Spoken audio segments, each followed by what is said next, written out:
everyone, this is Sir Alexander with another Starcraft 2 battle report for the RPG.net tournament. This is between Gnome and Monkey King. So, their Starcraft 2 usernames are Thunderchild and Monkey King. So, thank you for using your username as your Starcraft 2 username as well. That makes it all a lot easier. I know my username isn't either. But, Monkey King, so, Gnome must be Thunderchild then. Thunderchild. Anyways, Thunderchild is the purple Protoss in the 12 o'clock position, and Monkey King is the green Zerg in the 6 o'clock position. I'm going to speed this up again to ×2. I'm going to do this for pretty much all the replays in the beginning, just because, you know, in the very beginning there's not a whole lot going on, usually. Tech. This Overlord is not moving out. Monkey King, tip here, your first Overlord really needs to move to your opponent's base immediately. Just to scout them out is usually the best idea. We do see a probe for Thunderchild going out, though. Excellent choice here. He's going to come in and scout this position and then pull off and go right here.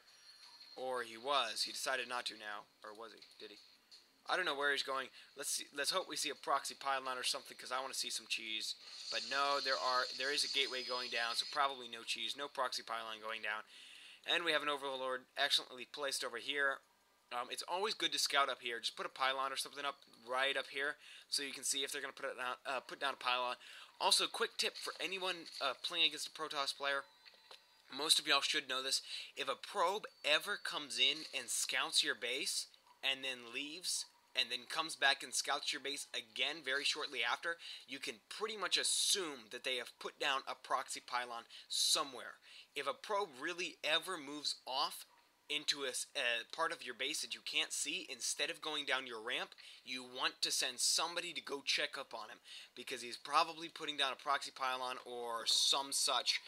I always keep watch on those Protoss probes, because you never know what they're going to do. We do see a pylon down over here, which is a very good position if you're playing against a Protoss player. You know, then you'll be able to make sure that they don't have a pylon down here. Because really, on this map, the best place for a proxy pylon would have to be, I would say, in my personal opinion, would be right here. Because then you can warp up on this high ground and run over here. I mean, you can, right here is also a good choice, but they're more likely to see it, because they're more likely to have units or something over there to guard from, harassment and stuff like that. Anyways, we do see Warp Gate is done. Doubtless, yep, there they go, Warp Gates. So it looks like this will be a 4-gate push. We don't see a robotic spay or anything going down. We do have 4 Warp Gates. Will he be ready for this Warp Gate push? There is this 4-gate push. There is a proxy pylon, and all he has is Zerglings and Roaches on the map right now. We do not see a lair coming up, and this could be GG really quickly. Especially if this army moves out right now, because Monkey King is moving out in this direction on the left, and Thunderchild has his proxy pylon down on the right. Not to mention, Monkey King did just throw down 300 crystals for that expansion.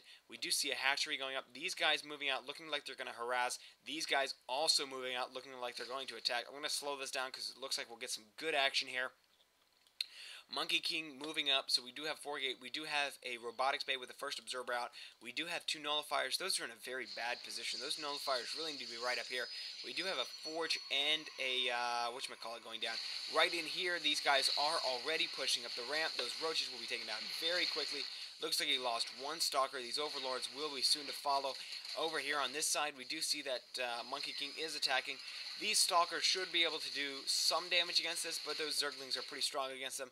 Back here, Thunderchild's units are not pushing in. He really needs to push in. Right now, Monkey King has got zilch on the board to stop him, but is producing 3 roaches and a whole bunch of Zerglings.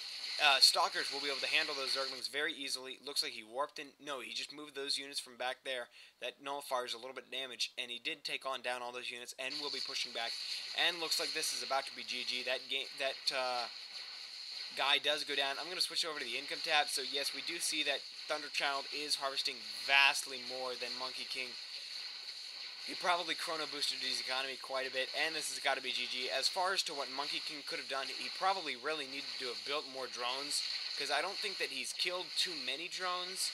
I don't think that Thunderchild has really killed that many drones. but he is down all the way. He tried to expand, which is a terrible thing to do against a 4-gate push if you expand. But of course, Monkey King didn't know that it was a 4-gate push. So like I said in the other game, I forget which game it was, who the players were. This whole thing really came down then to scouting. Those broodlings might be able to take down that stalker. Nope, he gets away with 8 HP.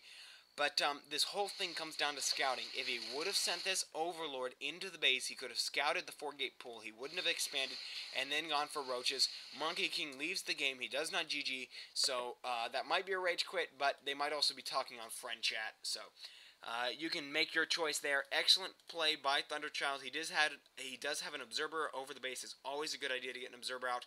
And like I said, as for Monkey King, it all came down to the scouting. He did not scout, and therefore he didn't see the 4-gate push, and then he lost. So GG, and hope you'll join me again for the next game, Game 2, between Monkey King and Thunderchild.